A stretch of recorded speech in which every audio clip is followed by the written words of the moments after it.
Nan mo sa kanya. Huwag masyadong, kumbaga, ibigay yung lahat. Kasi, at the end, ikaw din yung, kumbaga, talo. Nagkaroon ka pa ng second boyfriend, which is yung last mo ngayon, yung ex mo. Ilang buwan mo siya or taon bago nakilala? Ka-work ko na siya naka-work ko na rin kasi siya. Then, naging kaibigan din. Tapos, Naging boyfriend. Naging boyfriend. Ikaw ilang years ka bago naka-move on sa first? Kasi dun sa first boyfriend ko, kumbaga, kahit kami na nandun na rin kasi yung pag-iisip ko na, bakit ganito, bakit ako nag-stay ng ganito, dapat hindi ganito.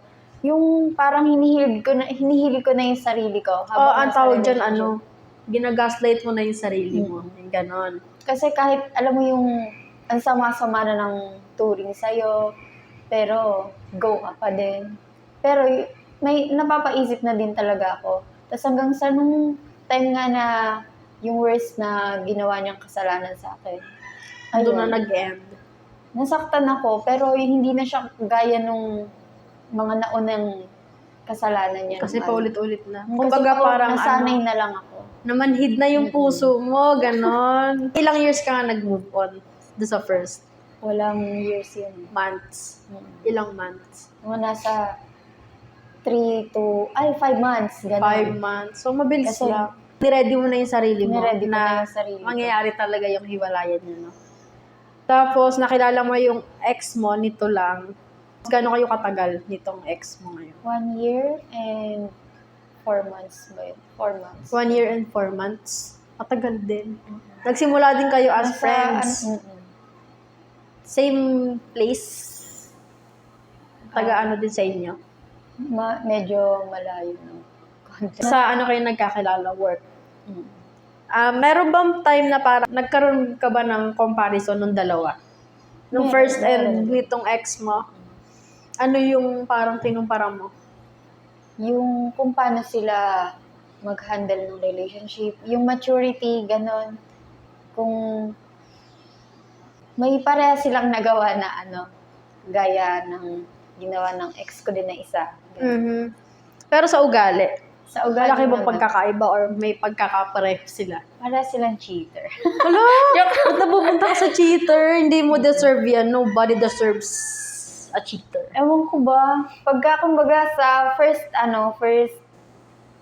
yung kumbaga first dating nyo, Okay tapos naman. okay naman. Pagdating talaga ng mga 8 months, siguro may sumpa. Puro hindi na. Or depende siguro sa rin tao. siguro. Kasi nagkaroon ako 3 boyfriend. Tapos ito. Sobrang layo ng pinagkaiba. Kasi sa ugali, sobrang loving. Tapos yung care, grabe yung binibigay niyang care. Kumbaga masasabi kong ganun yung standard ko sa lalaki. Mature. Parang may pangarap sa buhay. Kaya tumagal kami 3 years, magpo 4 years na kami. Yan. Dati kasi parang ako yung tipo ng date to marry. Pero dahil nga dun sa dalawang parang hindi na yun. Siguro tong last. Yan, Kaya ikaw, ang advice ko lang sa'yo, di ba parang sa atin, babae, parang makikita naman natin kung may future yung lalaki, di ba? Ikaw ba nakikita mo yun? Yung parang, itong lalaki to may future, ako dito. Yung gano'n. Sa una talaga nakikita mo talaga na, parang okay naman, ganon. Then, ewan ko, pagdating sa kalagitnaan. Aga naman nilang magbago. Di ba, mostly, sa mga serious relationship, parang umaabot ng 1 year naman muna bago sila gumawa ng kasalanan, di ba? Nagsisi ka ba? Kasi nagot mo yun. Na naging kayo. Kasi,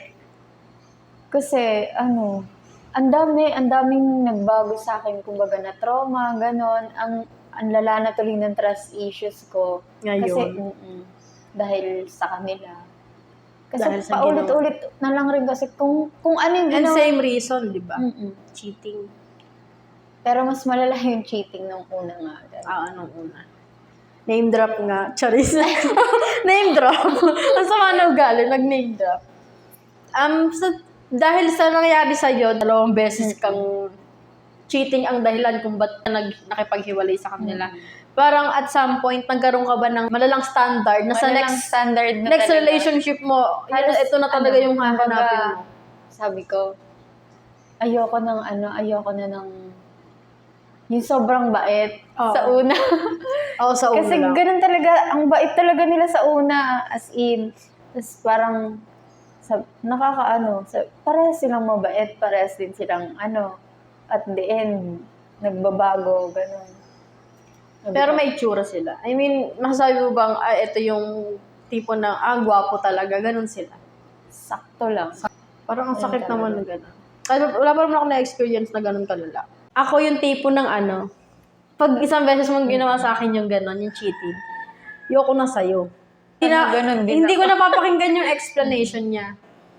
Hindi, parang gano'n yung yung parang, kumbaga kapalit na lang ng ginawa nila. Hindi nila ako makakausap. Hindi ko rin pakikinggan yung side nila, ba't nila nagawa yun.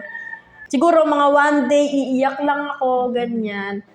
Pero sinusubukan ko na the other day, okay na ako. Siyempre, marami pa akong dapat pagkabisihan. Hindi lang naman sila tao sa mundo. Ganon yung iniisip ko. So sana, if ever, wag naman sana, na mangyari ulit sa iyo, isipin mo na parang, hindi nila deserve na magkaroon ng isang tulad mo. Tsaka hindi mo deserve yung mga cheater, no? Walang may deserve nan sa ating mga babae.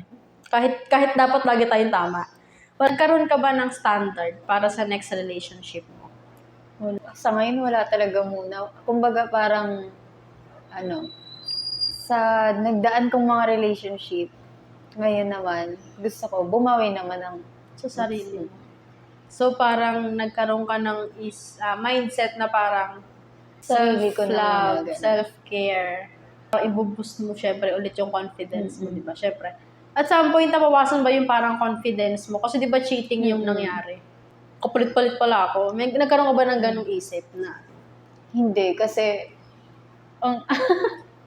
kumbaga, ang layo ng level ko dun sa mga pinalit as in. Taray, Kahit ganda. na mag-drop ako ng photo Uy, dito. wag ka drop! Sige nga. I-drop mo nga. So, hindi nabawasan yung confidence mo. Hindi. Pero pag nagmahal ka, binibigay mo ba yung 100%? 100% Pag talaga. nagmahal ka, 100%. Kaya pala masakit. Kaya ngayon naman, 50-50 na. Ganun.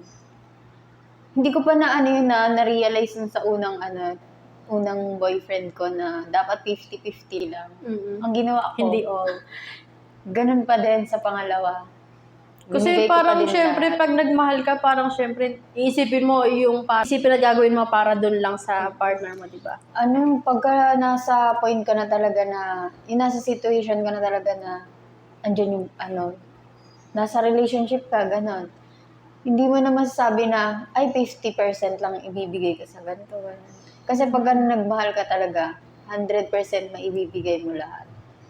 Siguro depende rin sa tao. Depende rin siguro sa tao. Ganon kasi yun sa akin, kahit Ganon sabihin ka? ko na Ako hindi talaga. Ever since, hindi ko binibigay 100%. Para pag nagmahal ako, minsan nga parang lang, hindi pa kalahati. Parang mas malamang pa din sa sarili ko eh. Kaya ganon, pagka dumadating kami sa point na parang nagkakaroon ng labuan, syempre hindi na masakit. Tsaka parang, lagi kong iniisip din na parang, at the end of the day, hindi siya yung makakasama mo forever. Stay tuned.